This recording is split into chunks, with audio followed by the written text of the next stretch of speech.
আসসালামু আলাইকুম। আপনারা অনেকেই জানতে চেয়েছিলেন যে আসলে এমন কোনো খাবার আছে কিনা যে খাবার খাওয়ার মাধ্যমে আমাদের যাদের সেক্স ড্রাইভটা একেবারে কমে গেছে বা আমাদের যৌন মিলনের আগ্রহটা কমে গেছে এটা বৃদ্ধি করতে পারবো কিনা।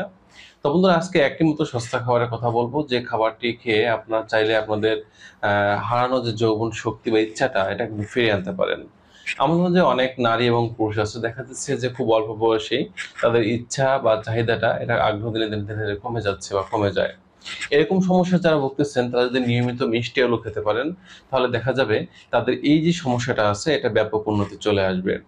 আসলে মিষ্টি আলুতে এমন কি কি উপাদান আছে যেটা আমাদের এমন উন্নতি করতে পারবে? মিষ্টি আলুতে প্রচুর পরিমাণে আছে ভিটামিন ই। আর আমরা সকলেই জেনে থাকি যে আমাদের যৌবন শক্তি বা আমাদের তারুণ্য ধরে রাখার জন্য, আমাদের স্কিন ভালো রাখার জন্য, চুল ভালো রাখার জন্য এবং সর্বোপরি আমাদের শরীরে টেস্টোস্টেরন হরমোন লেভেলটাকে সঠিক মাত্রায় রাখার জন্য ভিটামিন ই একটি অন্যতম ভিটামিন। তাই যার কারণে দেখা যাচ্ছে যে মিষ্টি আলুতে প্রচুর পরিমাণে যেমন ভিটামিন ই আছে, এতে প্রচুর ফলিক অ্যাসিড আছে, বিটা ক্যারোটিন আছে এবং অ্যান্টিঅক্সিডেন্ট আছে। এই প্রত্যেকটি উপাদান নারী পুরুষ উভয়ের যৌন স্বাস্থ্যকে উন্নত করতে সাহায্য করে এবং বিশেষ করে যাদের দেখা যাচ্ছে যে যৌন মিলনের আগ্রহ একেবারেই কমে গেছে। অনেক পুরুষ আছেন বলেন যে আসলে আমার মাসে একবার স্ত্রীর কাছে যেতে ইচ্ছা করে না। আবার অনেক নারীরা আছেন এভাবে বলেন যে আমার অবস্থাটা এখন এমন হয়েছে যে আমার ২ মাসের মধ্যেও একবার সহবাস করার ইচ্ছাশক্তি ভালো লাগা এটা আমি খুঁজে পাই না। অর্থাৎ টোটালি তাদের স্বামী-স্ত্রীর মিলনের প্রতি যে অনীহা এরকম একটা অবস্থা চলে আসছে। তো যাদের এরকম অবস্থা আছে আপনারা কিন্তু চাইলে নিয়মিত মিষ্টি আলু খেতে পারেন। এটা কিন্তু দামে যেমন অনেকটা সস্তা, অপরদিকে এটা কিন্তু আমাদের খুব হাতের নাগালে আমরা ১২ মাস কাল কিন্তু এটা পেয়ে থাকি বা আমরা এটা খেতে পারি। বিষয়টা হচ্ছে মিষ্টি আলু আমরা অনেকেই বলবেন যে কোন নিয়মে খাবো? এক্ষেত্রে দেখা যাচ্ছে যে আপনারা এটা চাইলে কাঁচা খেতে পারেন, এটা সিদ্ধ করে খেতে পারেন, সবজি হিসেবে রান্না করে খেতে পারেন।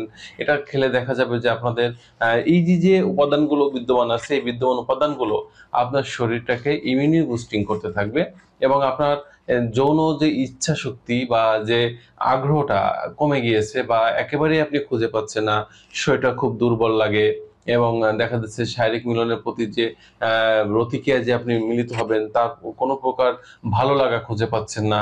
এরকম সমস্যা যাদের আছে ইনশাআল্লাহ দেখবেন যে খুব দ্রুত তাদের এই সমস্যা থেকে উন্নতি করতে সাহায্য করবে। আরেকটা বিষয় হচ্ছে মিষ্টি আলু কারা খাবেন না বা কাদের এটা খাওয়ার প্রয়োজন নেই। বিষয়টা হচ্ছে যাদের দেখা যাচ্ছে যে ডায়াবেটিস বা একটা ক্রনিক ডিজিজ বলে থাকি আমরা ডায়াবেটিসটাকে।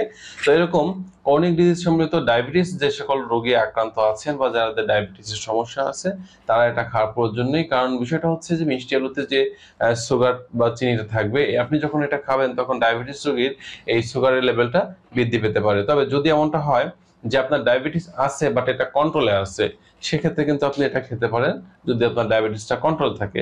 আর যদি সুগার লেভেলটা আপনার কন্ট্রোলের বাইরে থাকে তাহলে তাদের এটা খাওয়ার প্রয়োজন নেই। আর যাদের ডায়াবেটিসের প্রবলেমটা নেই সেরকম নারী পুরুষ উভয় কিন্তু মিষ্টি আলুটা নিয়মিত আপনি খেতে পারেন। অনেকে বলবেন এটা কতদিন খাবো?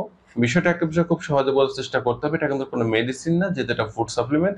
সেক্ষেত্রে আপনারা একটানা ২ থেকে ৩ মাস নিয়মিত করে ২০০ গ্রাম করে খেয়ে যাবেন। অর্থাৎ আপনি যদি সকালে এবং রাতে খান তাহলে দেখেন সকালে ১০০ গ্রাম পরিমাণ খেলেন, রাতে ১০০ গ্রাম পরিমাণ খেলেন। আর অথবা দেখা যাচ্ছে যে আপনি সময় সকালে পেয়েছেন, সকালে নাস্তাও কিন্তু চাইলে আপনি ২০০ গ্রাম পরিমাণ মিষ্টি আলু রাখতে পারেন অথবা রাতের খাবারের সাথে এটা রাখতে পারেন। এভাবে যদি নিয়মিত খেতে পারেন ইনশাআল্লাহ আপনাদের সেক্স ড্রাইভটা যাদের ছোলো হয়ে গেছে এটা উন্নত করবে এবং আপনাদের খুব সস্তা দামে একটা অল্প দামের একটা খাবার আপনাদের যৌন জীবনটাকে উন্নত করবে। তো বন্ধুরা শুধু যে মিষ্টি আলু খেতে হবে সেটা এমন না। মিষ্টি আলু খাবারের পাশাপাশি এই জাতীয় আরো অনেক খাবার আছে। বিশেষ করে আমার এই চ্যানেলে অন্যান্য ভিডিওতে আমি রসুন, মধু, কালোজিরা এই সকল বিষয়ে খাওয়ার কথা বলেছি। আপনারা চাইলে সেগুলো কিন্তু খেতে পারেন। তো এই ছিল আজকের বিষয়।